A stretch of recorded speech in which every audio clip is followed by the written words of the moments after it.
Welcome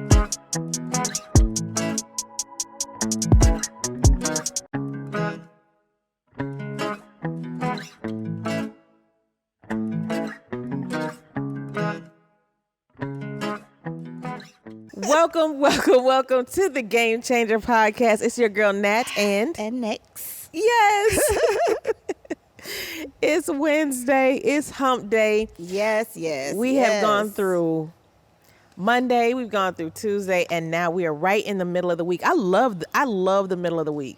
You do? I Why? do, because I've come around that Monday curve. Monday is kind of like that day you're trying to catch up because the weekend, and it's like you're trying to fidget and get all this stuff together, get back on a rhythm for the week, as if you just weren't on one last week. But you have to make excuses. And then Tuesday is kind of like, okay, yep, that was Monday, and now Wednesday is like, okay, I'm in my groove. My favorite day is still Friday. And I don't know if it's like, I still remember the days when I used to be in corporate and, you look forward to the Fridays because it was the end of the week and then you had your weekend. And even though I'm not in that environment anymore, I still have this thing about Friday. Like Fridays is like, okay. And it's funny because doesn't matter Saturday if I have stuff to do, you're doing your business, you still work on the weekends. But that Friday, for whatever reason, it's still stuck in my head. So my favorite day is Friday. Yeah. Yeah, wow. Yeah. But so were you one of those people, because E.T. is like one of our mentors, so E.T. be like, thank God it's Monday, so you're not? No. I like Monday, start of the week, my least favorite. My least favorite. And then Friday too, it signifies the beginning of the weekend, right? And usually weekends, my okay to go out to dinner, let's go hang out, let's go do this, right? So it's like a little... You know what? See, that's my everyday. Oh, that's your everyday. I think that's probably, when you're an entrepreneur, I feel like almost really every day could really be my Friday. I think that's probably what it is. It's because a lot of people do put that okay, it's Friday, we're going to go out to eat. But I'm like, all right, it's Wednesday. Right. It's Tuesday. We're gonna go. Right. Right. Margarita Thursdays. I mean, it doesn't matter. Nope. I'm finding an excuse. I'm still programmed or wired that way to think that way. So, and then it's sad because in corporate America too, which I have not experienced. No shot at corporate America at all. But a lot of people would experience heart attacks. There was a study done that heart attacks for people in corporate America. They would literally have anxiety attack the night before. And my husband and I experienced that. You would hyperventilate because you're getting ready to, what's going to happen on Monday. You got to get up and go through that whole process. Yeah. It's almost like somebody's above you, you got to get up when the alarm goes off. You got to get dressed. You got to drive to the off, Did I tell you about this time?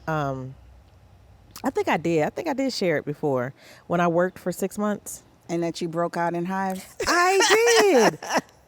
That shit is hilarious. I'm sorry. I was like, what?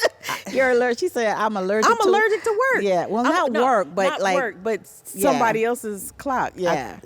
It was so crazy. Literally, my dad put me to a challenge to get a job because I'm out as in network marketing. We're doing these Zooms and we're telling people have a plan B in case of your plan A and don't have all your money in one basket and all your eggs in one basket rather. So my dad was listening to this Zoom and he looked over me. He was like, girl, you have the audacity. And I'm like, what happened? He was like, you ain't worked no real job. I'm like, I refuse to say that. Dad, I worked with you for a long time. But he was like, but you never had to clock in. You never had to get permission for lunch. You never had to look at the clock to say, okay, it's 5 o'clock, I'm leaving. You never experienced that. So I was like, he's like, so you need to go experience that to see what people go through. And oh my gosh, that was the worst. Now the first month was cool. But month 2 through 5, 2 through 6 was no way. Horrible. Ain't no way. And I'm telling you, I broke out in hives in month 5.5, and I experienced that dread of getting up to have to go be somewhere. It's like your what you want doesn't really matter. Right. That's what it feels like. It's like, I got to do this because I've got bills to pay. I've got a family to feed. Like, if you had some other desire, some other goal, you had to put it on the back burner because, I've got to do this thing in order to keep it moving. Yeah. But imagine like doing that for like 20, 30, 40, 50 years. Oh, no. Every day. I couldn't like do it. every day. And people, people do that every day. They get up and they're doing the same thing. And, it's unfortunate because that's just kind of how we've been programmed. But I feel like to keep this world going around, there are some people that are like, oh no, I don't want to be an entrepreneur. And that's what I'm saying. It's totally okay. Because there are people that have to go into their corporate jobs for Georgia Power, in order to keep lights on, to keep water flowing. There are people that do need to be in place for this world to go round. So if everybody, of course, was an entrepreneur, then we would have challenges with the world going round. Yeah, I think the unfortunate part is that some people feel like that's the only option that they have, or Yeah. feel like, they don't have anyone else telling them there's different ways about making money. There's different options available to you. It's that whole going to school, and after school you get a job. Like, that's what's been driven. That's how our society is structured. And but so I feel like I feel like there's personalities that need to be in those positions. You know what I mean? In order for the world to go around. And some people actually like, they like what they do, and that's great. I think what would be better and greater is to see corporations value the individuals, because I feel like that's where it's a challenge for people to get up to go to work when like the time that I did a job for 6 months, they were literally, and I had to pick something that was not necessarily, I wanted to pick something to where I knew I was only going to be there for 6 months, because me and my dad had a bet. So I was only going to be there for 6. So I couldn't find a job that was going to require much of me. So of course that's kind of a little bit of a lower level entry type job, right? And so, but I would see how corporate put so many limitations on how many hours they could work. So you could only do 24 hours, or so wait a minute. Now I have to do 24 hours here. Then I have to go somewhere else and find another way to put in another 24 hours somewhere else. You know what I mean? So it puts so many limitations and so many rules in place that made it hard. So I think if corporations did better with valuing their employees and valuing how they're feeling and valuing the things that they're going through, then a lot of people probably wouldn't have be dreaded on that Monday morning. Yeah. And Tuesday, Wednesday, Thursday, and Friday. Yeah, no, I think that's a valid point. I think every job, every company that I was with, it was the same conversations, the same complaint from people saying, oh, I hate having to be here. I hate being pigeonholed and told, I can and can't do certain things. It was always that. It was very few and far between that you would hear people actually say, I love what I do and I enjoy what I do. Even in environments where the company did things like, bring in lunch, or, gave you like different types of bonuses to acknowledge the hard work. In spite of all of that, I think that majority of people that actually work a 9 to 5 are just not happy being in that position. Yeah. But that's a valid point. I think, making sure that you're acknowledging and giving your employees kudos and, letting them know how much they're valued, it goes a long way. Yeah. That's something for the employees that I have. I try to make sure that I show them how much I appreciate them, and I and 99% of the time, like my goal is to always, like sometimes I do get frustrated. I ain't gonna lie. Like I ain't gonna lie. My frustration will come through. You'd be like, what? What Right. did you? But I make sure I treat them how I know I want to be treated. I want to talk to them how I would want somebody to talk to me. And I demand that in return. Right. Is nope. Don't talk to me like that because I'm not going to talk to you like that. But that's the biggest thing that I want the people that do work with me. I hate saying for me, but work with me is that they know how much I appreciate them because Yep. it does take them to help keep Things going. things going. You know what? It's crazy, but you think about COVID, like there was a definite shift in mindset after COVID. Like people that were going into the office that had that time at home with their families, it was just like a complete turnaround for a lot of individuals that said, wow, this is what it's like when I can wake up and do whatever it is that I need to do on my own Yeah. volition without having to feel like I'm stuck doing the same thing that I don't want to do. And a lot of people made that switch. A lot of people moved from like corporate. Yeah. They were calling it like the great migration. Yeah. Yeah. I think one thing for me, I guess because I work from home, a lot of times, and I would spend time at home. The pandemic was like, ooh, I felt like vacation from everybody. I was like, thank you, Jesus. Let me sit back and enjoy this, right? So I was like, I think that all of these companies should like shut down for like the world should shut down for like a week at a time. Because the world felt cleaner to me. You know what I mean? It was it was just, the air probably was less polluted at that time. Because you didn't have all these people on the roads driving Right. back and forth. And I think once a week, like once a month or once a quarter for a whole week, the world should just like go on pause.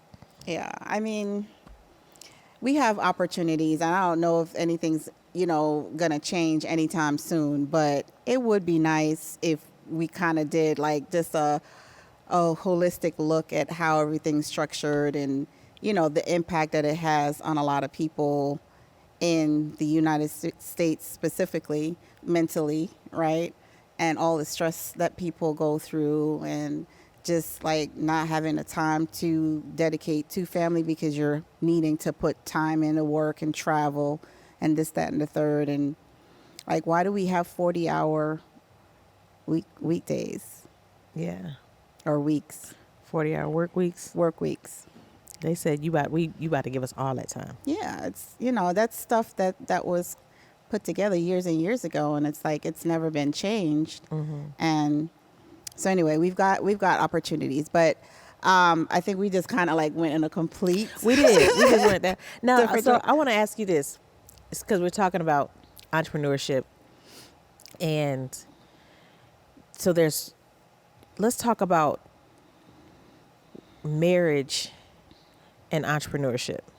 Let's talk about that. Because for me, when I was married, I had a huge challenge because both of us were entrepreneurs, right?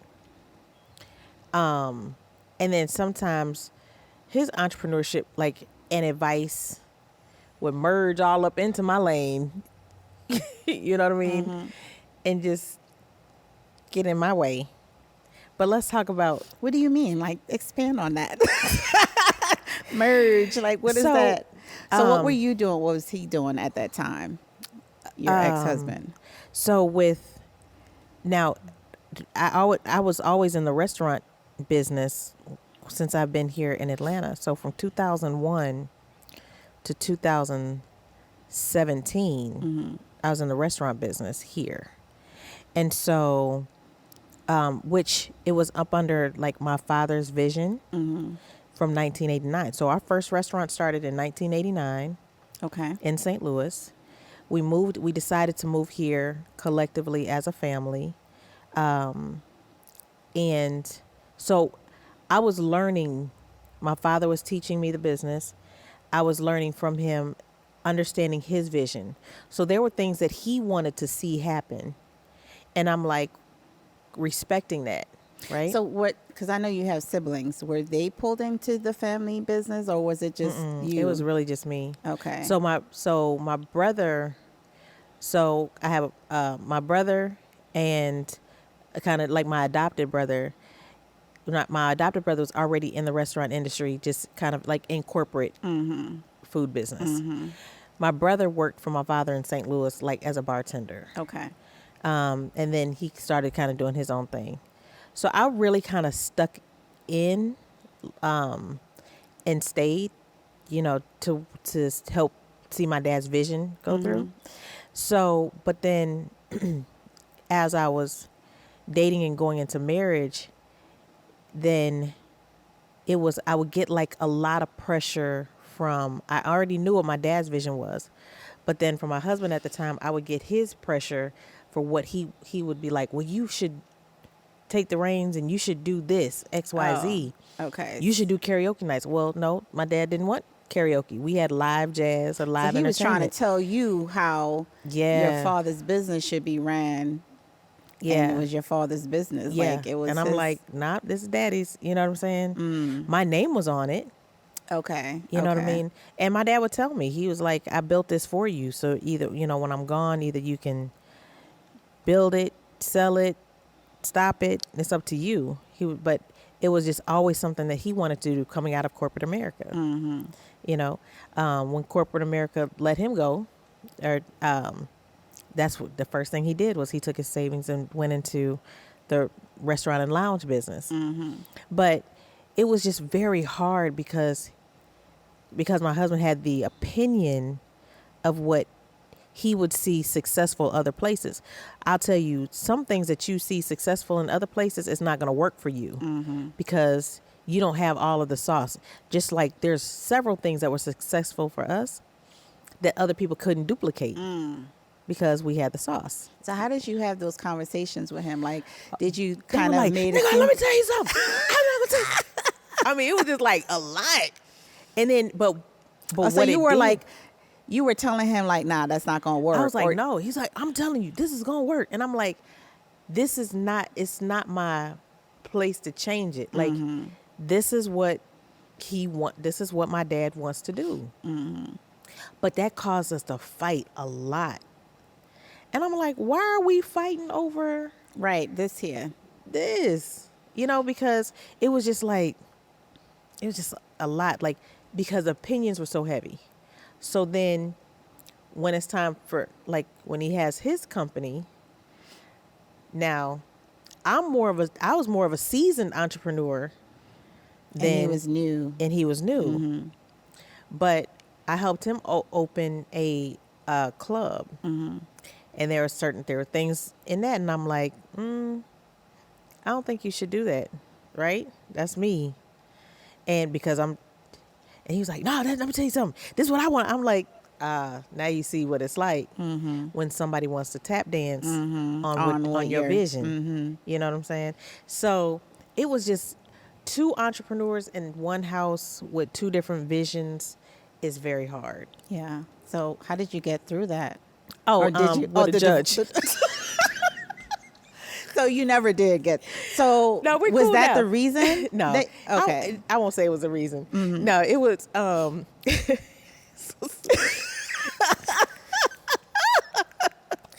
no, but no, it was, I don't think we really ever got past because both of us are very opinionated. Well, I don't think I'm so much opinionated to the point to where I'm not going to listen. It's just, if I see it, I have to be able to see the path, because if I can't see the direct path that I'm on, then I'm like, what's the point of me trying? Because I'm going to fumble it. So there's certain things I can see. Now, there are certain things that, now I did help take our restaurant. I scaled it to a multi-million-dollar brand over the course of time. But it was even still with my dad, certain things was a challenge for me to do because he was more old school. Yeah. Right. But then in marriage, it was so hard. Now, one thing my mom did say when, at the time when my husband wanted to be a part of the restaurant, my mom said something that I think he took more hurtful than as kind of advice. Was she was like,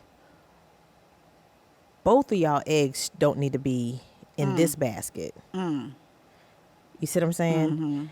Not to say necessarily she didn't want him there, but she was like, y'all both need to have money coming from two different directions because all of y'all household money can't come out of this this bucket right here. So both of us needed to pull money because if anything should have happened to the restaurant, then Right. You're in a bad situation. Yeah. So Which that makes was a lot of sense. Yeah. So he didn't take it that way. No, it took it more of like, I think took it more of like, we don't want you here.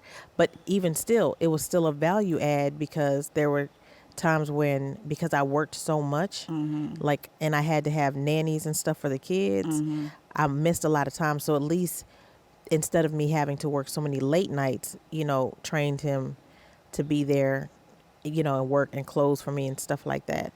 So it was just kind of like, and then, my dad was more old school. So having a manager and turning a lot of that over to managers wasn't like, that wasn't his thing. He was like, no, there's so much theft that could happen here, which is true. Your money will be walking right out the door. He was like, so somebody has to always be here. So that was just like another thing. So, but So if you got married again and you ended up being in that same situation, how would you handle it? Would you handle it any differently? Do you think it was like had something to do with maturity or just not willing to like agree to disagree? Because sometimes you just have to agree to disagree and just kind of let it go, right? But I think being able to have the maturity, then I would, like, I was so much younger. Yeah. And it was pressures from my dad. It was pressures from home. It was, you know what I mean? And so I was pulled in so many different directions. Now I don't have that kind of pressure. Yeah. And I'd rather it be a business that we can kind of know our roles individually and then marry those roles together. But I will tell you, I had to go through a thing where I'm like, we're not finna talk about no business at home. Period. Like, don't. Once you step foot through that door, leave it behind. Yeah, because it'll never rest. Yeah. And you'll always be in business and talking about business. And that was another thing that was just heavy. I'm like, bruh, let it go. Like, let's, So, and then I know I'd probably bring home heavy stuff that would bother, that would bother him if I, because he was more in a protection mode, in a protective mode. He was very protective, right? Of like, no, I want to make sure you're straight. But then sometimes I'm like, I got to just be able to tell you something and you just trust that I can handle it and you just chill. Right. But bringing home, but business and marriage is it's hard. It's hard. So so this is my second marriage. In the first marriage that I had, I was in corporate.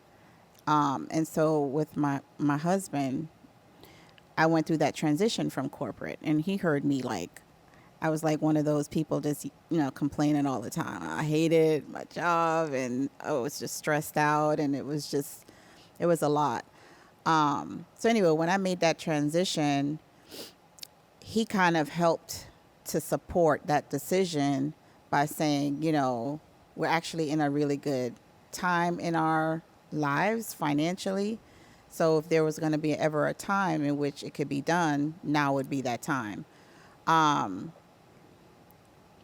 But we didn't know what that was going to look like. And with me, whenever I jump into anything that I'm passionate about, like, I'm completely all in. Oh To the yeah. point where like I forget it's 8 o'clock, 9 o'clock, 10 o'clock, and I'm on the computer and I'm like, because you don't know when to shut it down. Like when in corporate, when you're done at 5, you're leaving the office or you're pretty much done. You want to be done. Like Yeah. you're looking forward to the end of the day when you can say, okay, let me cut now and go to be in family mode. When you're an entrepreneur, it's hard to find that delineation. And especially in the beginning, because you're like, you've got to put the time in to get things in place the way you want it to in order to get off the ground. So you know that there's going to be a sacrifice there. So it definitely created some issues in the beginning with my husband, because he was like, okay, you came to bed 11 o'clock last night. And now, mind you, I'm in the house. I wasn't outside. Right. And that would be my justification. Well, I'm here. I'm not out hanging out with anyone. But it's still the same, because you're not physically like with your husband. I'm in the house, but it's like might as well just be in two different places. And that became an issue, to the point where he was like, okay, we've got to have some boundaries, which, I didn't realize at the time that I was like kind of crossing those boundaries, because in my mind, I'm like, I'm home, where I'm at, I'm on the computer, I'm researching, I'm doing this, that, and the third. But he wanted that time with him. And even if the time was spent just like talking or, watching a movie or whatever, he wanted to be able to know that we had that dedicated one-on-one time together. Right. Whereas I was like driven, because I was determined to make sure that I made this huge decision, right? Walking away from corporate, it takes a lot to make that decision. And you want to make sure that, you can take the steps necessary to succeed in becoming your own entrepreneur or business owner. And so I knew that it was going to take a lot of effort and time, but also I forgot to draw those boundaries. And then it created just like that. I don't want to say animosity is it's too strong of a word, yeah. but it definitely created some concerns. And we had conversations, because now we're cool. I think what helps us is the maturity, because we're older. Like he's older, I'm older. And so we're just in a different space mentally. And we both say neither one of us is going anywhere, like, regardless of what happens, unless, like you do something completely to destroy our trust. Like, we're not going anywhere. So we might not agree on dynamics with business, or we might not agree about household thing. Like, we're going to figure it out. Right. Or your ass going to sleep in the couch, right? Like, we'll be mad at each other for a little bit, and then, but there's no divorce. That's not part of the solution. So that kind of helps as well. Knowing to that be we're honest, stuck together. knowing that we're stuck. we're not going anywhere. So we're going to have to figure it out. Neither one of us want to be unhappy. And then just listening. Like, I would hear him, and then it would, like, he had to bring it to my attention, because I was so caught up into, I need to make sure that I'm doing what I need to do to get this thing off the ground. And I would lose sight of the fact that I wasn't really there. I wasn't present. And we had to have those conversations. So I think having an understanding in the beginning and saying, okay, it's cool that you're doing this, but let's make sure that we carve out time. So, we have our date nights on Fridays where we do whatever. And now I'm like a lot more open about what it is that I'm doing, because there was a period of time where he knew I was working on stuff, but he didn't necessarily know what it was. Okay. And I think that didn't help the situation either. So just being more open about what it is that I'm working on and pulling him into the equation. So I think for me, when I did start my entrepreneurship path, I wanted to pull him in. I wanted us to be this power team, this, couple that we were lockstep, business, you know what I mean? And he didn't necessarily have like that same vision. He made a decision himself shortly after I left my corporate to leave his corporate position. But he didn't necessarily have the same interest in doing the things that I wanted to do. Right. And because of that, that's really kind of what contributed to me like doing things that I wanted to do without sharing them. Because I'm like, okay, well, I would say, babe, do you want to? Nah. Do you want to? He'd be like, nah, you do your thing. I'm like, okay, Right. I'm gonna do my thing. Now you said, You said, do your thing. but then that came back. That came back as a, like, well, I didn't realize you were, doing all this stuff. Right. You're going in and buying these Houses. houses. You were like, but you remember that day you called me? You were Right. like, hey, am I doing too much? Shot. Like, I need, like, because I'm so, I don't know if the word is like aggressive or just super ambitious. I would say aggressive. Let me drink my drink. In what way? Why does the word aggressive have to be applied? Like, men, most of the time that they're on their grind and, being the provider in some cases or working late hours, like, it's accepted. But when a woman tries to do the same, like, I don't know if aggressive is the word that I would use. You be scaring me sometimes. It's not aggressive. I clutch my pearls. I ain't even got no pearls. I be scared. I think it's just I'm super ambitious. And, like, for me, I realize that time is limited. Like, I don't have a lot of time. I'm not in my 20s. I'm not in my 30s. I made this decision to switch. I thought you were about to say, I'm not in my 40s. I'm not in my 40s. I'm just telling my age now. I'm not in my I'm close to 50. And I made this huge decision to basically change, like, my professional livelihood. And I don't have that time span to mess around and just, like, waste time. So that's really what kind of put me in that, like, let me just do what I have to do because I want to make sure that I can position myself to really be in a nice position where I could travel and not have to worry about anything, right, after a certain amount of years. So, okay, so let's talk about business and marriage, having those boundaries to make sure that business doesn't damage the marriage, right? Because I feel like, especially with entrepreneurship, you're in entrepreneurship because you see an alternative path to financially free yourself, financially free your family.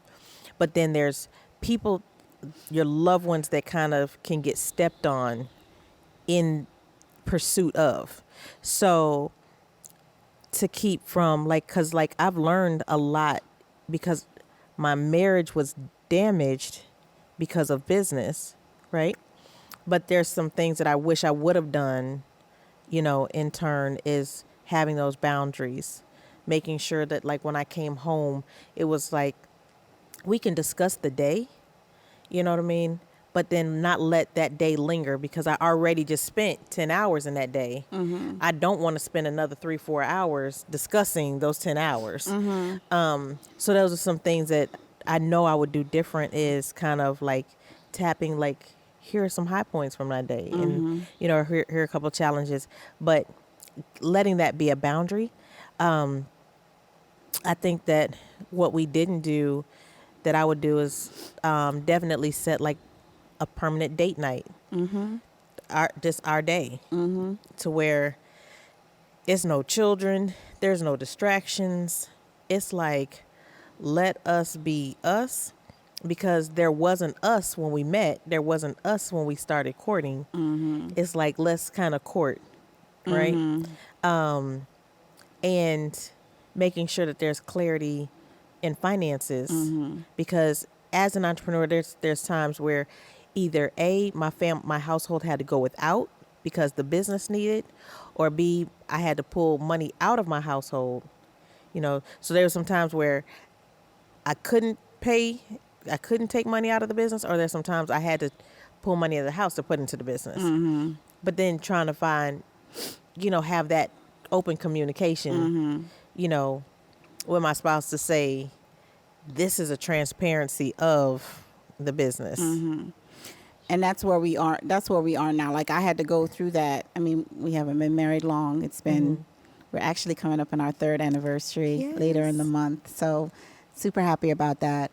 But yeah, I had to go through that. And I think we did that like in a super speed, like very fast manner, because of the fact that it wasn't very long that I made that transition into the marriage. And so we went through like those bumps earlier on, and so we've dedicated to having one day out of the week where we have date night. We're doing more communication. I've definitely brought him into what I'm doing, I think, which has helped a lot, and just having fuller transparency in what's being spent on what. So there's no going back at this point. Like, I'm not gonna slide back and start. Yeah. Like, I rip the Band-Aid off. When I rip a Band-Aid off, that's it. Yeah. There's no going back and like reopening wounds, because then it's like we're kind of sliding backwards. Yeah. We're not moving forward. So yeah, if we have any other challenges, it will not be because of business. But yeah, it can definitely be tough, especially because if two people are in different places, like one is, an entrepreneur and one is still in a 9-to-5 situation, that could be, challenging, because it's like you're in two different worlds. If you're not spending that quality time together, if the money isn't there and one person is needing to pull from the household, like you said, if one is resentful of the other because they're more successful, right? That could be a challenge. Let me ask you on that one. And I was thinking about that too, because I was having a conversation with my cousin, and she said, now, could you date someone or be with someone that does have a 9-to-5? I was like, yeah, I could. You know what I mean? I'm not, I don't have a sign on my head that says entrepreneurs only. Right. Right. But I was like, yeah. But sometimes, like you just said, just trying to make sure that they understand, like, I got to go get my money a little bit different than you got to get yours. My money has to come from other people versus I'm going in. So it's the jungle and the zoo. Right. Like, I got to go eat that kill it and eat it. So it's just trying to make sure that if you're in that relationship, that it's more balanced, a balance and mutual feeling of someone saying, yeah, my baby's a killing in entrepreneurship. I'm gonna get up and go to work in the morning,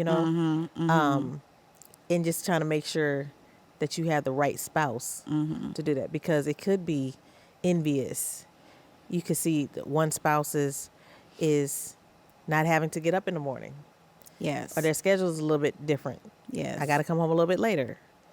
Or another spouse is saying, well, I have to be at work at 9, so I can't stay up with you and right. watch this movie. You know what I mean? Right. It's just kind of like you gotta find that soulmate for that balance. Yeah, I agree.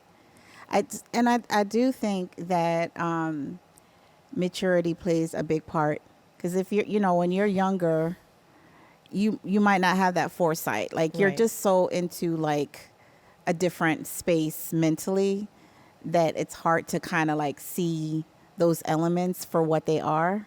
Like, once Carlton has no problem like calling me out. Like, he'll call me out in a second. And then like I'll think about it. I'm like, you know what? I don't have a problem saying when I'm wrong. Right. And I'll say, you know what, you're right. So yeah, like I don't get too far. Like, he'll snap me back like, hey, do you see what's going on? And that's good. And I'm good. Yeah. And I'm like, yeah, you're right. Like, I need to pull back a little bit and like make sure that I'm like keeping things in perspective. Yeah. So I can appreciate that now. In my 20s, I probably would have been resentful. Like, who the hell you think you are? You know what I mean? Like, it's just a different dynamic Yeah. at that point. So age and maturity, I think, plays a part in how well you're able to Yeah. balance and go through those dynamics. Gotcha. Well, let's jump into Pursuitopoly. Listen, Pursuitopoly. I'm not, actually, did I tell you that I heard the word Pursuitopoly? And I can't remember what movie I saw it on. Yeah. But I was like, they just said our game on this movie. But they didn't say. And they said Pursuitopoly. I think they said Pursuitopoly. You don't even know what movie I'm talking about. I don't, but I'm going to go find it. All right. So. Still trying to remember. Let me roll. It's my turn to roll. Last time I had Investment Aisle, you had Collab Corner. Let's see where I land. Let's see, I got 6. Oh, yes. Spiritual Oasis. Oh, I landed on that before.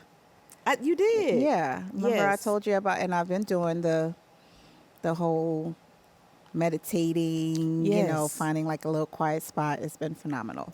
Are you still meditating? I'm still doing with your it. quiet Yeah, spot? not That is so as good. often as I would like. Maybe Yeah. just a couple of days, and not as early in the morning. Like I was saying, I was going to get up early. Yeah, that's not me. So I had to adjust and find a different time and window. But yeah, that's been amazing.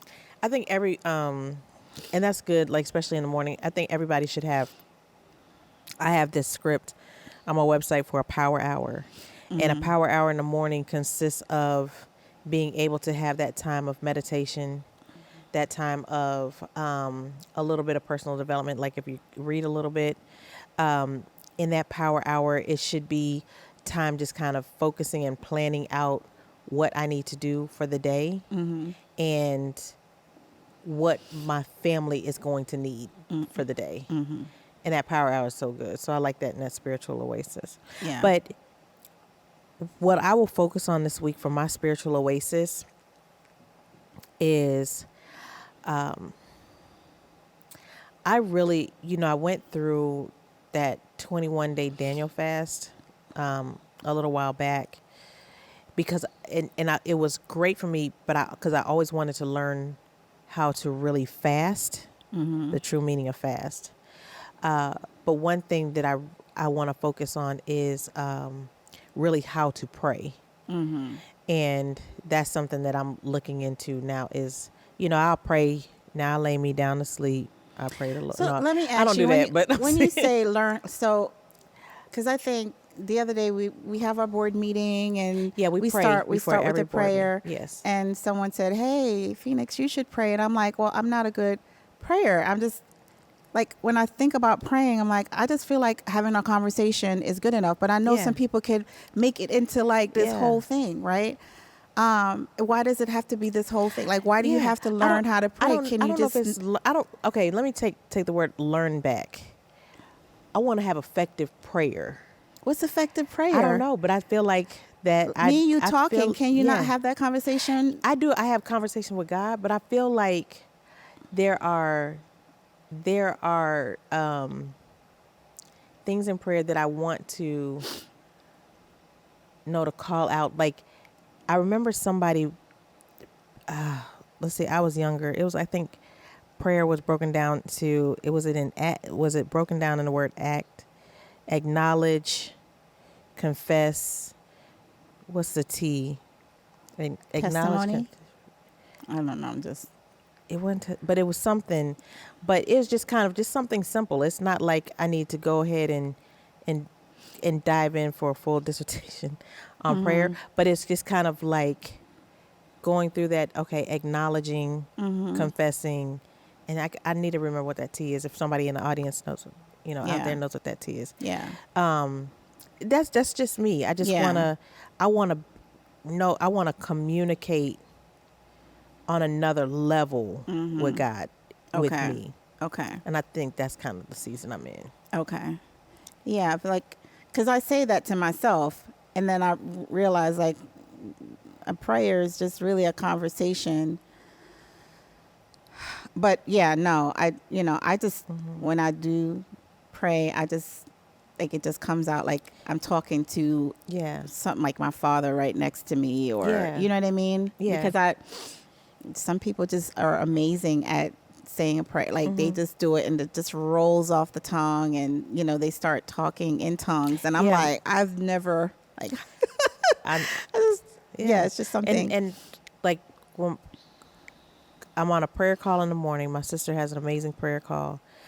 But I mean, like when she prays, she moves the call. Mm-hmm. You know what I mean?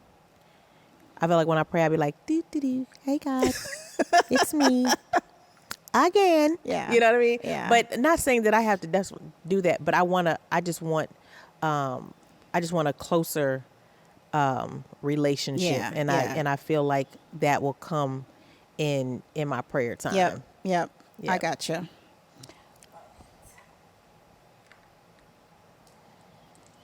Shake it. 5.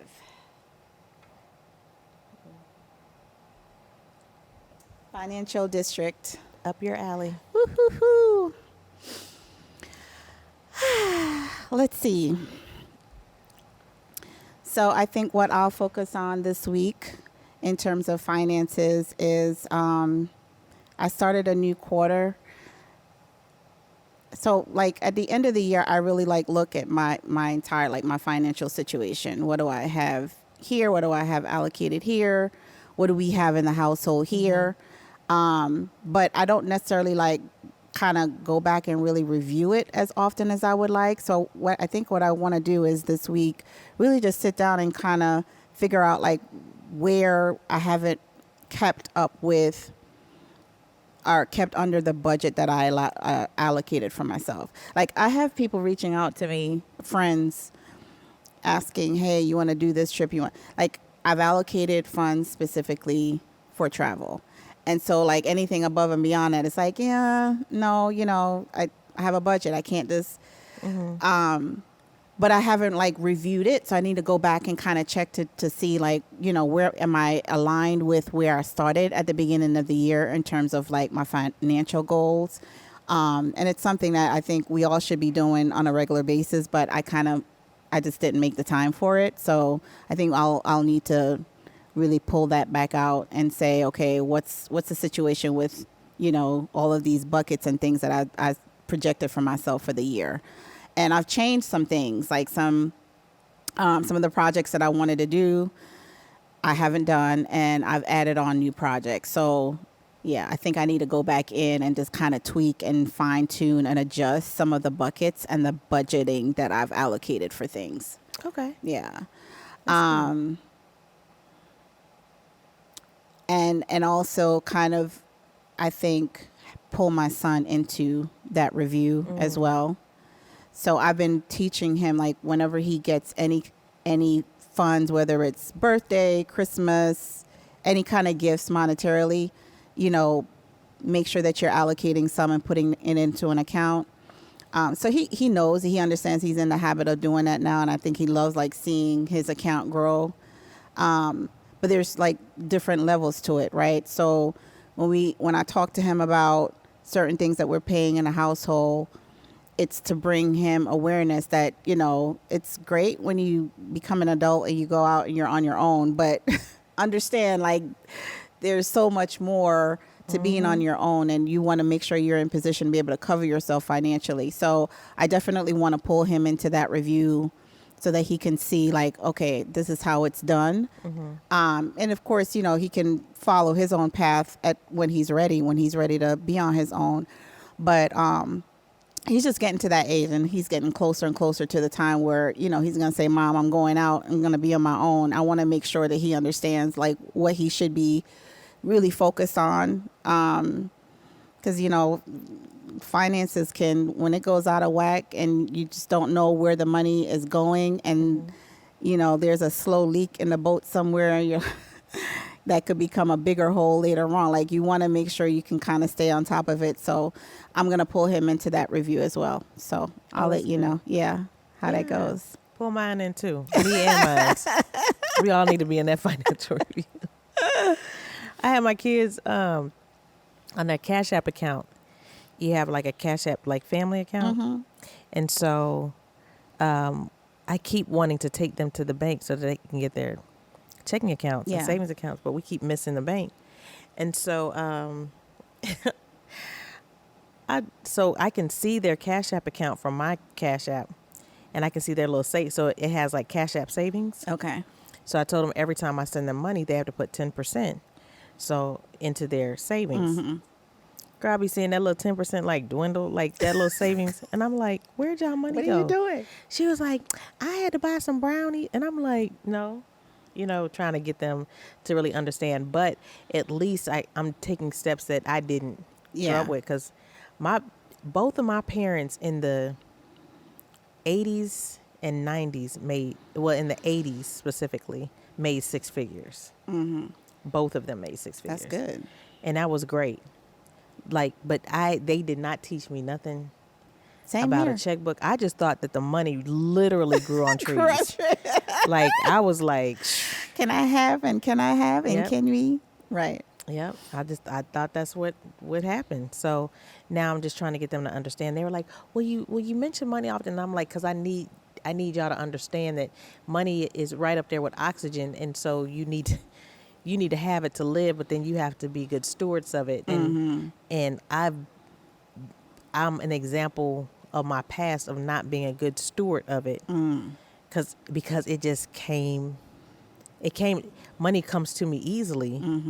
So I let it go easily. But not really understanding like the hard work that goes behind it. Yeah. And then keeping it. So now I'm doing better. You know what I mean? That's like good. Maturity. It comes with maturity. Yeah. So But So all right, let's do go through one for the journey. One for the journey. So I would say put together like a budget if you haven't already. I think the beginning of the year is when most people really like, let me take stock, Right. With finances, with my health, with whatever. And you come out with these plans. But if you haven't already put your budget together, go ahead and do that now. If you've already put your budget together, it's probably a good idea to go ahead and pull that out and just review it periodically. I would say at least weekly, just to make sure you're on track. And just make sure that's an activity that you're intentional about. Because it's easy for stuff to just be thrown at us. Like my mom went through a situation where like the basement got flooded. And so you got to have like an emergency fund. And so stuff will come up out of the blue and throw you off your game. So you just got to kind of plan and anticipate when those things occur and make sure that you're ahead of the curve. So yeah, that would be my one for the journey, is pull out your budget and just kind of give it a review and make sure that you're on track with your financial goals. Awesome. So my one for the future is under spiritual oasis would be find a quiet place and spend time with God. Just hear from God on just different things that you need clarity on, whether it's your job, your business, your family, your kids. Just get in a quiet place. Every morning, if you could spend, 5 or 10 minutes, 10 minutes, 15 minutes, just in a quiet space and listen and be quiet. Yeah. That would be my for the future. That's good. Yay. So I think we're at the end of our session with you guys today. So don't forget, follow us, subscribe, Yes. check out some of our other spaces that we have. Yeah, for GameChangher. We have, you can go to GameChangher.com to get merch now. Yes. And, but on there you can subscribe to a daily morning motivation and just get a quick little text message in the morning. Join our newsletter, just kind of hear more about what we have going on. Yeah, we've got a virtual conference that's coming up in June. So we're excited about that. More information to come, but yeah. Yep. So connect with us. So just not on social media, but we do want to hear from you. We want to know you. We want to know all of those beautiful game changers out there. But as for now, have a great week.